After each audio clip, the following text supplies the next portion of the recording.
Welcome to the topic series. I'm here today with Hugh Hoagland from arcwear.com.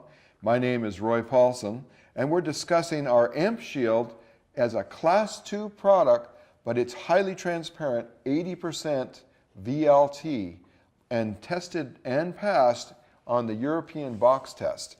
So you can see that we made the nanoparticle material both for the shield and for the chin protector. It's highly transparent, anti-fog coated, abrasion resistant on the front. Hugh, this was tested to the box test in Europe, and it easily passes this standard. Do you think that this type of a product that's so clear will reduce some of the resistance that the Europeans have for wearing an arc shield? I think it will. I think one of the things that people raise anywhere is visibility, being able to see clearly through it. A lot of people in Europe have used face shields for doing electrical work, but they were resisting the blocking of colors, any of those type of things. And so anybody could benefit from this. That IEC 61482-1-2 test that we do, it's 7,000 amps in a small box, very short electric arc, but it burns up a lot of copper and aluminum and kind of spits that out at the shield. And shields do a really good job of that, but you still have to block some of that infrared, and you have to block a little bit of that visible light. And you've been able to do that with giving still a very translucent shield that you really can't tell has any blocking at all. And I'll kind of pick it up here toward the camera. It's amazing how much clearer this is. It looks like a totally clear shield. Yeah, it does. But it does have nanoparticle protection that's absorbing the energy.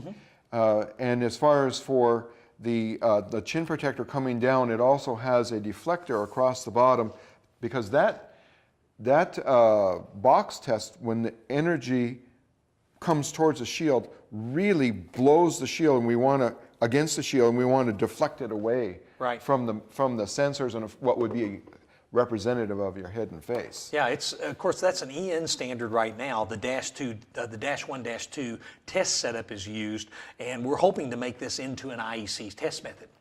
I think we only test 5 or 6 shields on that test. That's correct. But none of them can show any burns at all. It's a little different where we're looking for the 50% probability of burns. In that test, none can cross a stole curve. Well, if one does, you can do one more shield, but 4 of the 5 cannot cross the stole curve. Yeah, these shields, as they were tested, were dramatically below the stole curve. Of course. In the test. But I do see that there's a similarity between the testing in Europe as compared to here. The box testing and the Class 2 is the highest level that they currently have. It is. And we can provide this type of technology now. So I believe that over the next few months, we'll be seeing a large surge of these highly transparent shields in Europe, replacing both our legacy green and hopefully getting people that are using lower level shields up into a higher level shield to give them more flexibility in their work environment. Sure, that's good. And that correlates very well. There's a German national standard for correlating this to other protection. So that'll be really useful, especially in Germany.